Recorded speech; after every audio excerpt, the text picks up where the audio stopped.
आवडणारी आणि खटकणारी गोष्ट? हिची आवडणारी गोष्ट म्हणजे ही अत्यंत प्रामाणिक आहे, अत्यंत वक्तशीर आहे. शी इज व्हेरी प्रोफेशनल. जे माझ्या आईमध्ये गुण होते, जे माझ्यात आहेत आणि ते तिच्यात आहेत, याबद्दल मला म्हणजे ह्या गोष्टी तिच्या मला खूप आवडतात. तिची न आवडणारी गोष्ट म्हणजे वायफळ खर्च करते. ते काय मेकअपचं एवढं सामान, हे महागड्या चपलांचं, म्हणजे मी ना चपलांचं दुकान काढेल, ते डिपार्टमेंटल स्टोअर, एवढ्या चपला आहेत. म्हटलं पाय दोनच आहेत ना. आणि व्यवस्थितपणा अजिबात नाही. कपड्यांच्या घड्या करून नीट ठेवणे. एकदा मी हिचं कपाट उघडलं, धबाधबा कपडे माझ्या अंगावर पडले. क्षिती, सेम प्रश्न तुझ्याकडे पण. आवडती गोष्ट ऑब्व्हियसली प्रोफेशनलिझम, जो माझ्यात आलाय आता, कारण मी तो लहानपणापासून बघितलाय. कधी कधी तर खूप होतो. म्हणजे मला सुद्धा असं होतं, म्हणजे मला आत्ता सुद्धा बाबाकडे जायचं असेल आणि मी त्याला म्हटलं की मी 11 वाजता येते, आणि जर मला उशीर होणार असेल, म्हणजे 11:30 वाजणार असतील, तर I have to call him at 10 o'clock की मला 11:30 वाजणार आहेत. कारण त्याला, तो जर 11 वाजता येणार असेल माझ्याकडे किंवा कुठेही, तर तो जनरली पावणे 11, 10:30 तो लवकर जातो, तो कधीच उशिरा जात नाही. आणि न आवडणारी एकच सांगायची.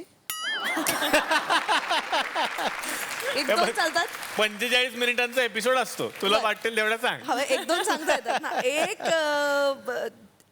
हे त्याला खोटं वाटतं, मी वायफळ खर्च करते, तो अजिबात करत नाही. हा माझा मोठा प्रॉब्लेम आहे. म्हणजे तो नाहीच करत. म्हणजे अरे तू बाहेर जा, अरे आपण जेवायला बाहेर जाऊया का, असं मी त्याला एकदा म्हटलं, आय विल ट्रीट यू. त्याचा वाढदिवस होता आत्ता, 28 ऑगस्टला त्याचा वाढदिवस असतो. मी म्हटलं मी तुला जेवायला घेऊन जाते. तर मला म्हणाला बरं. मग मी त्याला एका मोठ्या हॉटेलचं नाव सांगितलं. म्हटलं इथे 9:30 वाजता. ते नाव बघता क्षणी त्यांनी मला फोन केला, वेडी आहेस का तू? म्हणाला मी नाही ना, तू घरी आहे, मी हे सगळं तुला, माझ्या बाईला सांगतो घरातल्या जेवणाला सगळं करून देईल. मला असं होतं की it's okay to spend on yourself, मी असं थोडी म्हणते. तर ते त्यांनी थोडंसं आता लेट लूज होऊन थोडं चिल करायला पाहिजे. तर आमच्या या तुकरेटवाडीतल्या एका कॅरेक्टरला तुम्ही भेटलात, बँडला पण भेटलात. पण कसं असतं सर, जसा जमाना बदलतोय तशी व्यक्त होण्याची पद्धत बदलत चाललेली आहे. प्रत्येकाच्या हातात मोबाईल आहे, व्हॉट्सअप आहे, आपण कधी कुणाला फोन करू शकतो. पण पत्रातली गंमत ती पत्रातली गंमत. आणि आमच्या या गावामध्ये अजूनही असं एक पोस्टमन काका आहेत, जे येतात प्रत्येकाचं पत्र घेऊन. बघायचं आज कोणी कोणासाठी पत्र लिहिलेलं आहे. जोरात टाळ्या पोस्टमन काकांसाठी.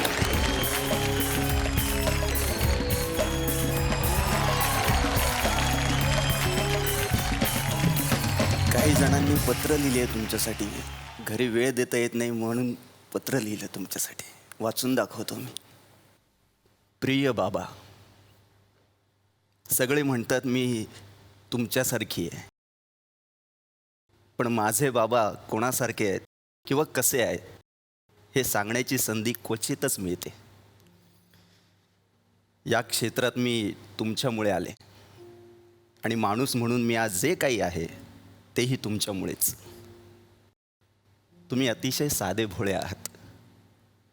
या क्षेत्रात इतकी वर्षे राहूनही तुमचा साधेपणा टिकून आहे, हे मला खूप महत्त्वाचं वाटतं.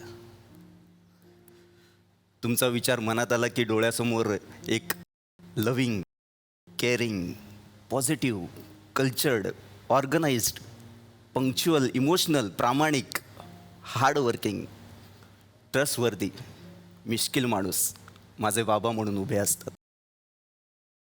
तुम्ही ॲक्टर म्हणून मला आवडताच, पण विशेष सांगायचं तर प्रत्येक मुलीसाठी स्वतःचे बाबा हिरोच असतात. तसेच तुम्ही आहात.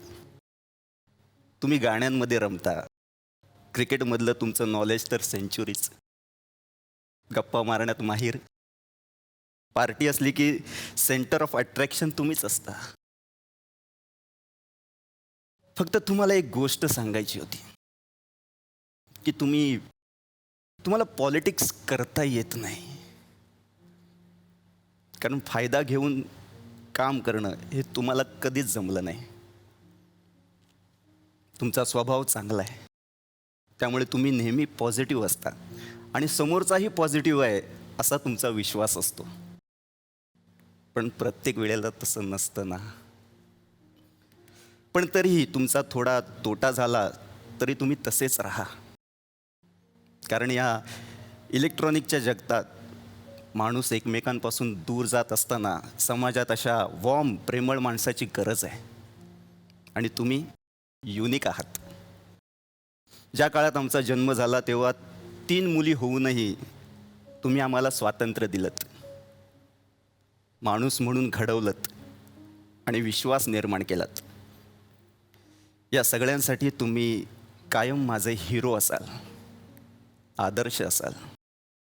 And we are lucky and blessed to have you as our father.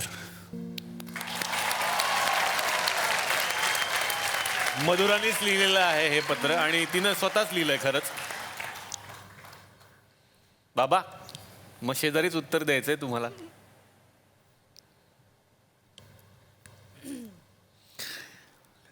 I reciprocate your feelings, my dear child.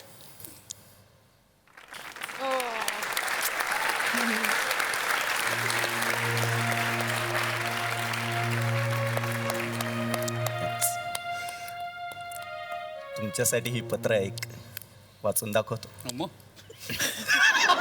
तुम्ही दाखवा, ते ऐकतायत. काय नाही करत असं काय नाही. डिनर आनंदा. डिअर अनंता, खूप मजा येते आज तुला पत्र लिहायला. मी लहानपणी पुण्यात होते आजीकडे, तेव्हा आपण एकमेकांना पत्र लिहायचो. त्यानंतर डायरेक्ट आज. I just want to take this opportunity to thank you. मी आज जी आहे, जशी आहे, त्यात तुझा खूप मोठा वाटा आहे. You are one of the best actor I know. आणि मी सतत प्रयत्न करते तुझ्या इतकं चांगलं नाही, पण जवळपास तरी बरं काम करावं. बट आय ट्रस्ट मी एक दिवस तुझ्यापेक्षा चांगलं काम करून दाखवीन. It's a promise. मी खूप तुझ्यासारखी आहे असे बरेच लोक म्हणतात. कठीण आहे. या गोष्टीचे फायदे आहेत, तोटेही आहेत, पण मला फायदाच जास्त झाला. कमी लोकांना माहिती आहे, पण तुझा सेन्स ऑफ ह्युमर कमाल आहे. तुझ्याशी जनरल गप्पा मारण्यात जेवढी मजा आहे तेवढीच तुझ्याशी भांडण्यात आहे. तू सांगितलेली एक गोष्ट मी अजून फॉलो करते आणि पुढे पण करीन. Be responsible for your on action. बाकी काय, तू कमाल आहेस आणि तू असंच राहशील. I know. परफेक्शन को बदलना मुश्किल है ना. Just joking. खुश होऊ नकोस. तू लय मोठा आहेस. Thank for everything. अक्षरात सुधारणा आहे का?